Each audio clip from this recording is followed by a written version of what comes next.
My mother had a hysterectomy due to uterine fibroids. My oldest sister has had a hysterectomy due to uterine fibroids. I've had cousins on that side of the family have also had a myectomy to treat uterine fibroids. Shayla Compton had been experiencing some discomfort while working out and decided to get it checked out. It wasn't an acute pain, but I could feel something, below the surface, below muscle that was moving.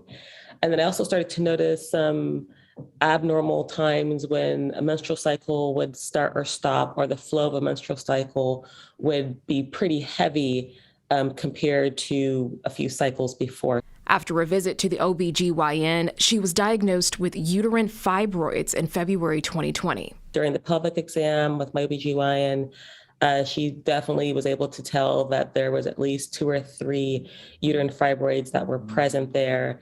And thankfully immediately gave me a referral for a vaginal ultrasound, which confirmed the fibroids there, but also gave more detail about the location and the size of the uterine fibroids. St. Francis Hospital OBGYN Dr. Soana Laguerre says some women tend to seek medical attention for fibroids down the line and may be more symptomatic by then.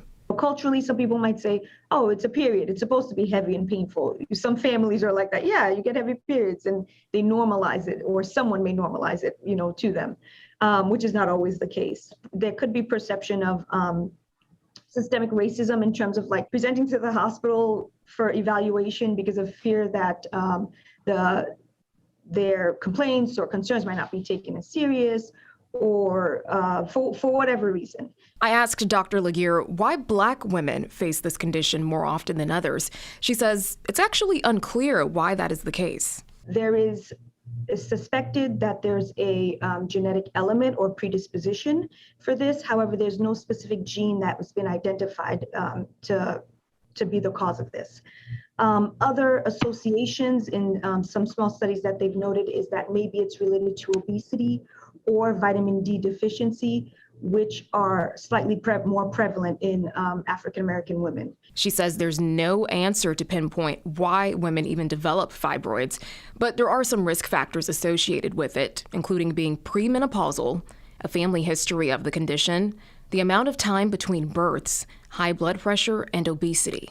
Uterine fibroids can range in number, size, shape, and location, and some women can have them without showing any symptoms, but others may experience heavy or prolonged bleeding.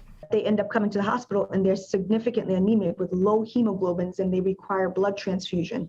Another symptom, dull menstrual cramps, and what Dr. Laguerre calls bulk symptoms like pressure in the pelvis, constipation, or frequent urination. What's normal for one woman may not be for another. That's why Dr. Laguerre says it's important to talk to a doctor about your experiences.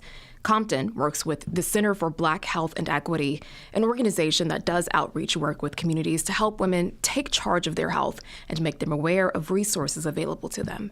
Common does not mean normal, and that you are deserving of having your concerns heard and not being dismissed by any provider or even by, family members. If you're experiencing pain on a routine basis, if you are making decisions that are limiting your ability to be active in your life and, affecting your quality of life, that you're not alone.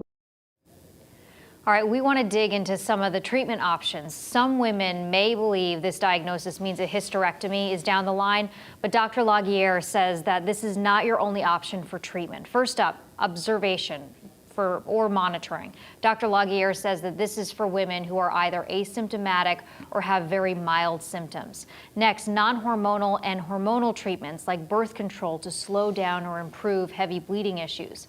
These are two